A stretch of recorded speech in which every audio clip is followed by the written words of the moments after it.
요즘 반려견을 키우는 가정들이 참 많습니다. 저희 형님도 푸들 한 마리를 키우고 있습니다.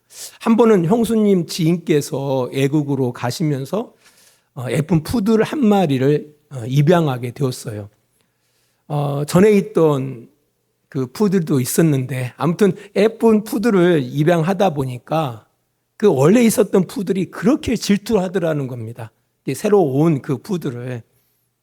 그래서 막 그 공격성이 드러나고 또 주인네들을 향해서도 좀 스트레스를 갖다가 표현하고 그래서 할 수 없이 그 지인의 강아지를 다른 곳으로 입양을 보냈다라고 이야기를 들었습니다.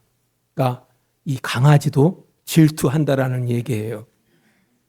만일 남편이 밖에서 그동안 두 집 살림을 모르게 하다가 첩을 집으로 데려왔어요. 첩을. 근데 아내가 그 첩을 친절하게 받아들이면서 반가워요. 함께 친하게 지내게요. 그리고 남편을 향해서 참 잘했어요. 내가 애로 왔는데. 이렇게 반응하겠습니까? 아마 한국 사회에서는 그렇게 반응하는 아내들은 없을 겁니다.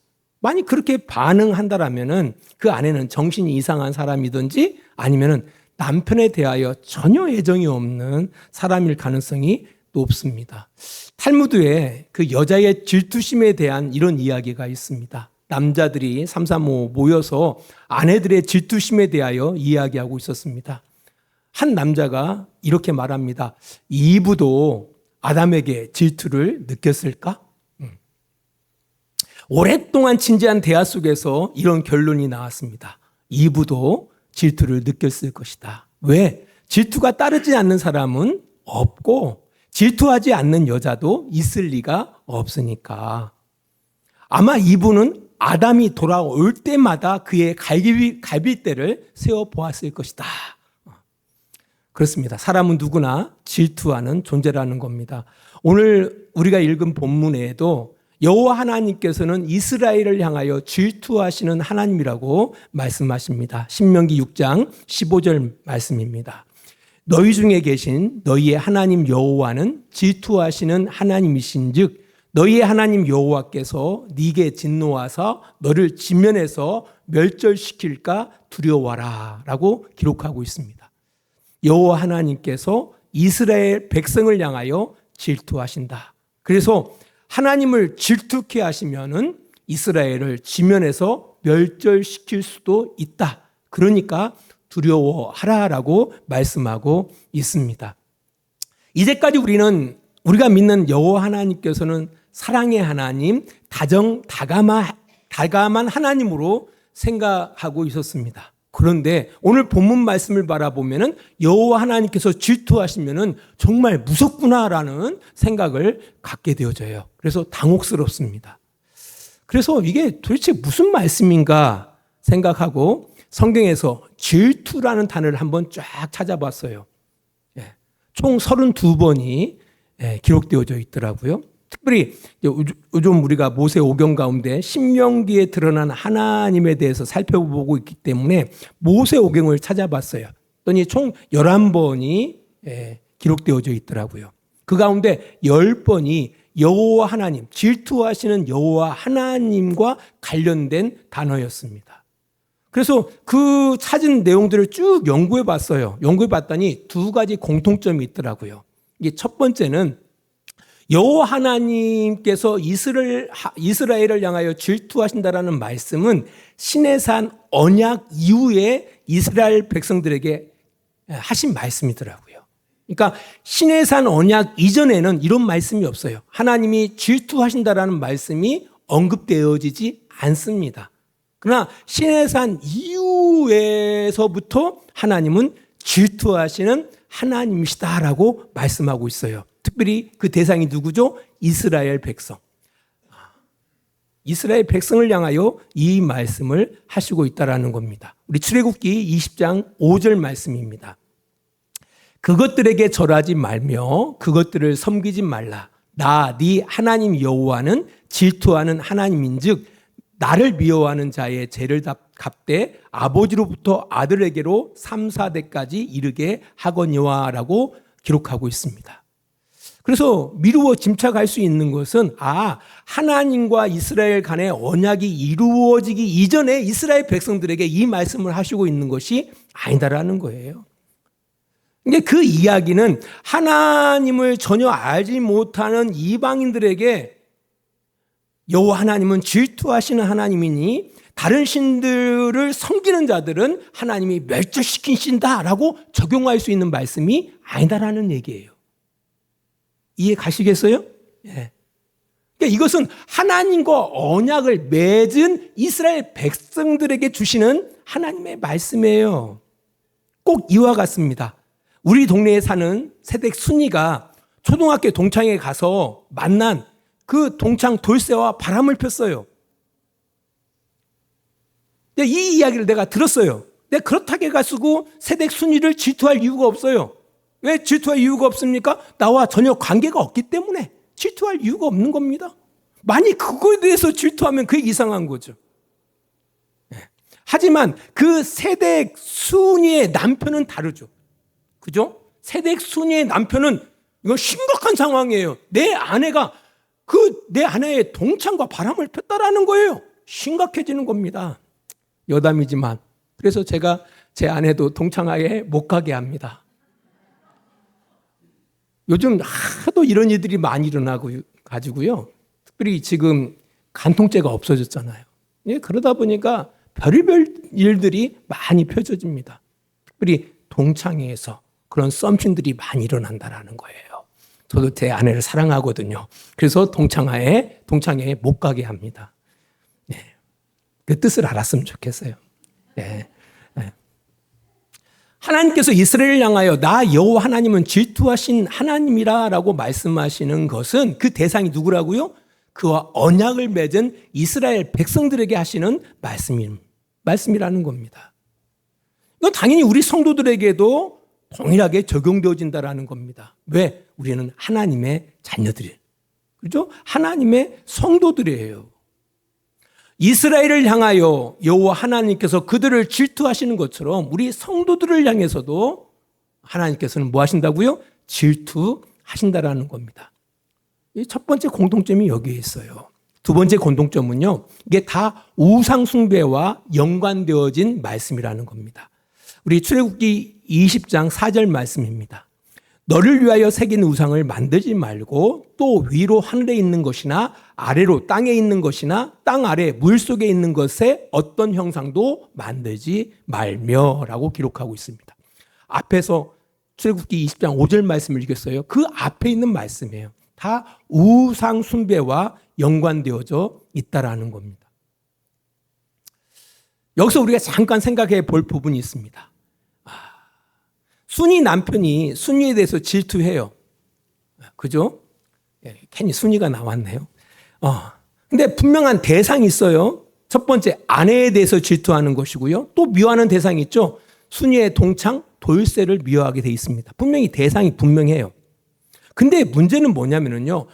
우리 이스라엘 백성들, 신의 산 언약을 맺은 이스라엘 백성들에게 있어서 그들이 섬기는 그 우상의 실체가 있습니까? 없습니까? 실체가 없어요. 실체가 없는데 하나님께서는 이스라엘을 향하여 뭐 하신다고요? 질투하신다고 말씀하시고 있는 겁니다. 왜? 우상은 없거든요. 우상은 존재하죠. 하지만 다른 신은 없어요. 하나님 이외에 다른 신은 없습니다. 아무리 이스라엘이 따르고 절하고 섬긴다 할지라도 그들이 섬기는 그 신은 존재하지 않는다라는 거예요. 존재하지도 않는 실체를 이스라엘이 따라 절하고 섬긴다고 해가지고 하나님께서 이스라엘을 향하여 질투할 이유가 사실은 없어요. 상대가 없는데.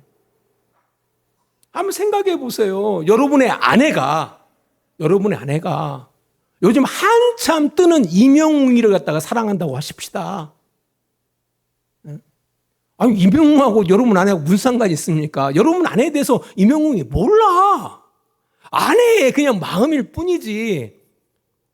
그렇다고 해가지고 남편이 이렇게 하는 것은 너무 오보잖아요. 그리고 이명웅한테 찾아가가지고 너 내 아내하고 왜 이렇게 말하면 그 사람이 뭐라고 생각하겠습니까? 이 사람이 이렇게 그렇게 반응하지 않겠습니까? 아니, 그러니까 존재하지도 않는 실체를 이스라엘이 만들고 따르고 절하고 섬겨요. 근데도 불구하고 하나님께서는 뭐 하신다고요? 이스라엘을 향하여 질투하신다라고 말씀하고 있다라는 겁니다. 왜 그럴까? 이게 참 중요한 겁니다. 우리가 질투라는 것은요, 사랑이 전제하지 않고서는 질투하지 않습니다. 그잖아요. 내가 질투한다라는 것은 그 대상을 향하여 사랑하고 있다라는 겁니다. 사랑의 감정이 없으면은요, 질투하지 않습니다. 아이고, 그놈의 인간, 그럴 수도 있는 거지 뭐. 아예 관심을 갖지 않아요. 꺼버려요. 하지만 그래도 찌꼬리만큼이라도 사랑하는 감정이 있으면은요, 감당이 안 되는 거죠. 그러니까 결국은 여호와 하나님께서 비록 이스라엘 백성들이 실체가 없는 신을 향하여 따르고 절하고 섬긴다 할지라도 누구를? 이스라엘을 진정으로 사랑하고 있기 때문에 질투하시는 겁니다. 질투하시는 거예요. 우리 신명기 7장 7절로부터 9절 말씀을 함께 읽어보도록 하겠습니다. 여호와께서 너를 기뻐하시고 너희를 택하심은 너희가 다른 민족보다 수요가 많기 때문이 아니니라. 너희는 오히려 모든 민족 중에 가장 적으니라. 여호와께서 다만 너희를 사랑하심으로 말미암아 또는 너희의 조상에게 맹세하심을 지키려 하심으로 말미암아 자기의 권능의 손으로 너희를 인도하여 내시되 너희를 그 종되었던 집에서 애굽 왕 바로의 손에서 속량하셨나니 그런즉 너는 알라 오직 네 여호와 하나님은 하나님이시요 신실하신 하나님이시라. 그를 사랑하고 그의 계명을 지키는 자에게는 천대까지 그의 언약을 이행하시며 인애를 베푸시되라고 이야기하고 있습니다. 여호와 하나님께서 누구를 기뻐하셨다고요? 이스라엘을 기뻐하시고 뭐 하셨다고요? 이스라엘을 사랑하셔서 그들을 택하신 거예요. 시내산 언약을 맺기 이전을 한번 생각해 보세요. 430년 동안 애굽에 종살이하는 이스라엘 백성들을 그 부르짖음을 하나님이 들으시고 모세를 통해서 그들을 구원해 내십니다. 10가지 재앙을 주시고요. 홍해를 육지처럼 걷게 하시고 육지로 걷게 하시고요.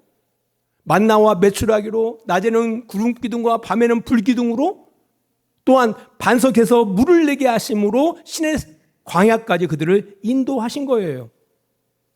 왜? 그들을 기뻐하셨기 때문에. 왜? 그들을 사랑하셨기 때문에.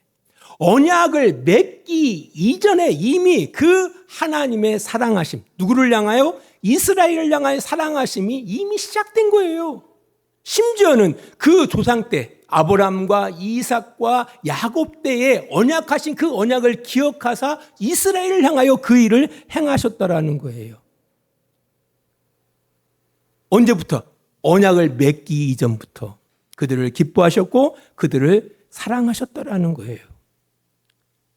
사실 언약이라는 건 이런 거 아닙니까? 서로 쌍방간에 언약이 맺어지면은요, 서로 신실하게 그 언약을 지켜야 돼요.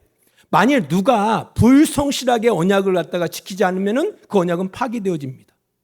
근데 하나님과 이스라엘의 언약은 달라요. 왜? 하나님은 신실함을 지키셨어요. 하지만 이스라엘은 불성실했습니다. 그럼에도 불구하고 하나님께서 이 언약이 계속 진행되어지기를 원하셨다라는 거예요. 왜? 단순히 언약의 문제가 아니에요. 하나님은 이스라엘을 사랑하신 거거든요. 하나님은 이스라엘을 기뻐하셨다라는 거예요. 무슨 이유인지에 대해서는 전혀 몰라요, 우리는. 우리를 향해서도 마찬가지지 않습니까? 아니, 우리가 어떻게 하나님을 믿게 되어져요? 어떻게 모든 사람들, 대부분의 사람들은 하나님을 인정하지 않고 살아가는데 어떻게 우리는 하나님을 인정하고 살아갈까라고 할 때 여러분 그게 신비란 말이에요. 왜? 하나님 우리를 기뻐하셨다라는 거예요. 이렇게 연약한 우리들, 목이 뻣뻣한 우리들을 하나님이 사랑하셨다라는 거예요. 우리도 이유를 몰라요.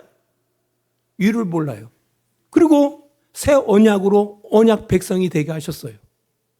누구든지 예수 그리스도를 주로 하나님의 아들로 고백하면은 구원을 얻어요. 그리고 약속하신 성령을 우리 안에 주셔서 우리의 뜻대로, 우리의 마음대로 못 살도록 사실 우리 인생, 성도들 인생이 고달프게 아무튼 하나님께서 이렇게 간섭하시면서 만들어 가시는 거거든요.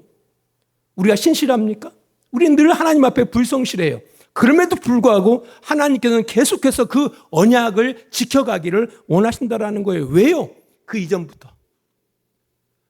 우리가 하나님에 대하여 신앙의 눈이 뜨기 이전부터 하나님은 여러분들을 사랑하셨기 때문에, 하나님께서는 우리를 기뻐하셨기 때문에 그 일을 중단하지 않는다라는 거예요. 우리들을 기뻐하셨고 우리를 사랑하시고 계시기 때문에.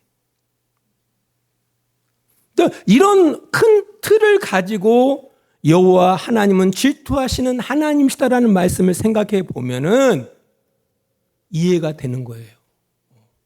야, 너희들이 나를 질투케 하면은 너희들 3, 4대가 다 끝장나. 이런 그 협박에다가 포인트를 내지 마세요. 포인트를 두지 마세요. 하나님께서는 어떻게든지 간에 우리로 하여금 그 언약의 백성으로 그 언약을 신실하게 지켜가기를 원하시는 거예요. 하나님의 뜻은. 비록 우리가 그 신실하게 언약을 지켜나가지 않는다 할지라도 하나님께서는 그 언약을 뭐 하지 않아요? 파괴하지 않는다라는 거예요. 파괴하지 않는다라는 거예요. 그렇잖아요. 어린아이들이 부모님하고 얼마나 많은 약속들을 합니까? 엄마, 이것만 해주면 내가 말 잘 듣게. 그래? 그래, 해줘. 말 잘 듣습니까? 안 듣죠. 근데 여기서 엄마와 그 딸의 관계를 갖다 무너뜨립니까? 아니죠. 아니.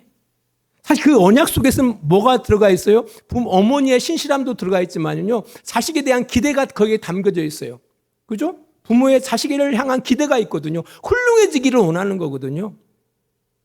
그잖아요. 비록 그 아이가 엄마와의 그 언약을 그가 불성실하게 지키지 않는다 할지라도 부모는 그 자식을 포기하지 않습니다. 포기하지 않아요. 어떻게든지 간에 뭐 하기를 원합니까? 이 아이가 훌륭한 사람이 되어지기를 원하는 거죠. 바로 그 안에는 그것이 담겨져 있는 거예요. 애들아, 여호와 하나님, 유일하신 하나님 외에 다른 신은 없단다. 너희들이 내 안에 거할 때만 너희들이 합당한 열매를 맺을 수 있는 거단다.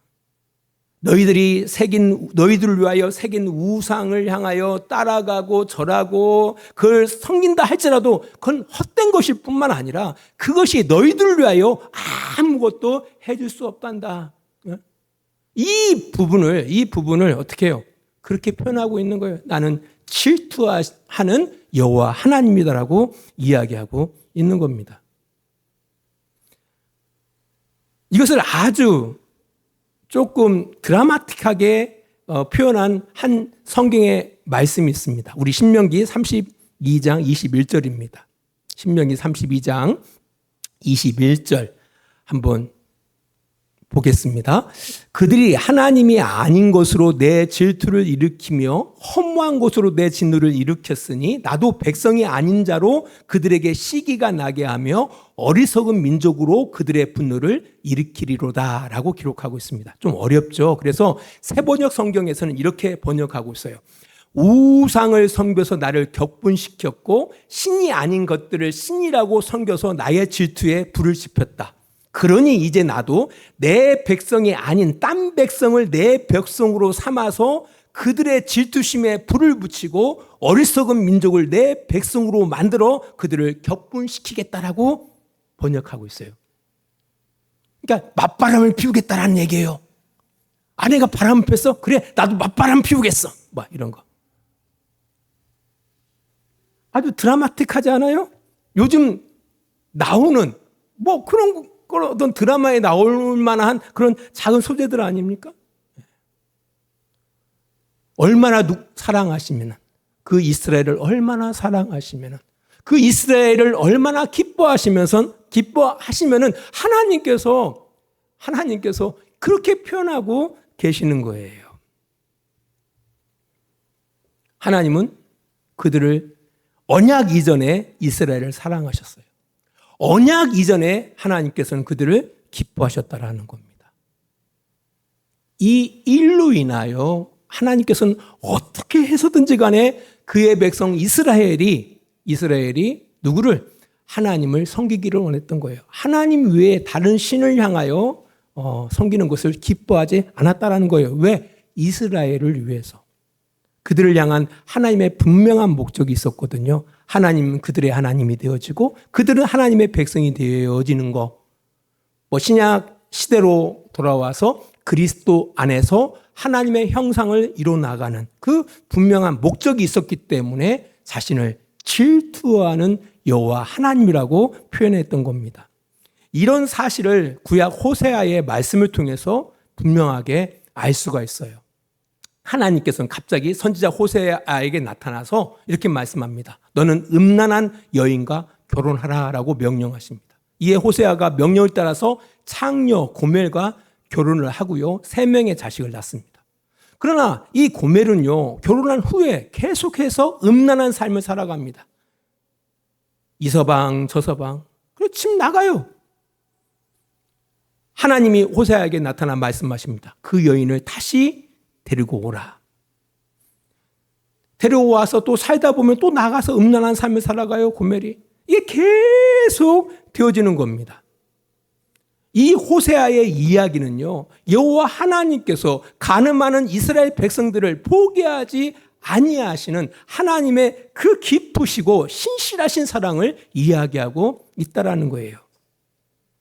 어떤 목적을 가지고요? 호세아 2장 19절 20절 말씀을 이렇게 기록하고 있습니다. 내가 네게 장가들어. 내가는 여호와 하나님입니다. 내게는 이스라엘이에요.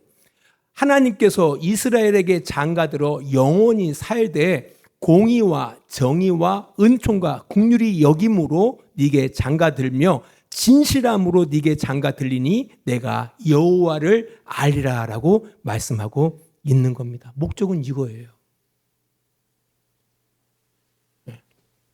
하나님은 우리 성도들을 기뻐하신 겁니다. 여러분들이 성도가 되기 이전부터 여러분들을 기뻐하신 거예요.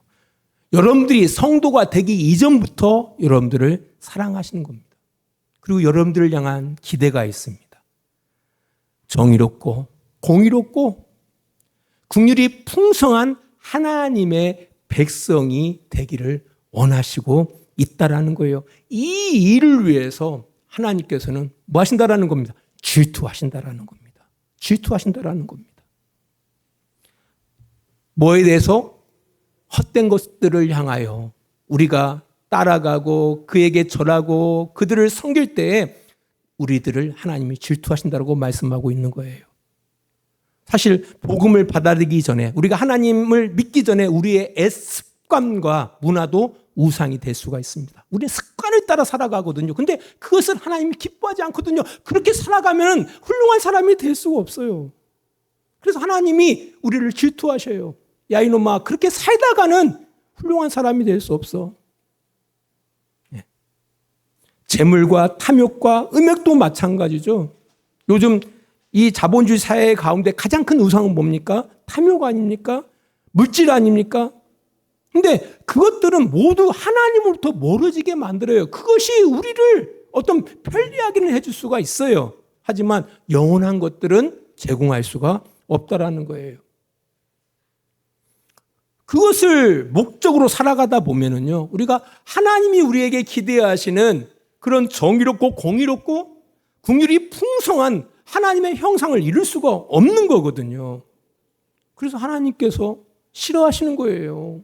그런 우리들을 하나님께서는 미워하시는 거예요. 질투하시는 거예요. 그런 차원에서 나 여호와 하나님은 질투하신 하나님이라고 말씀하시고 있는 거예요. 이 말씀을 다시 한번 깊이 생각해 보시길 바랍니다. 여러분 마음속에 깊이 각인하시는 우리 주양교회 성도들이 되셨으면 좋겠습니다. 기도하겠습니다. 하나님 아버지 감사합니다. 오늘 귀한 말씀을 통하여 하나님이 우리를 얼마나 사랑하시는지, 하나님이 우리를 얼마나 기뻐하시는지를 다시 한번 생각해 봅니다. 하나님은 질투하시는 하나님이십니다.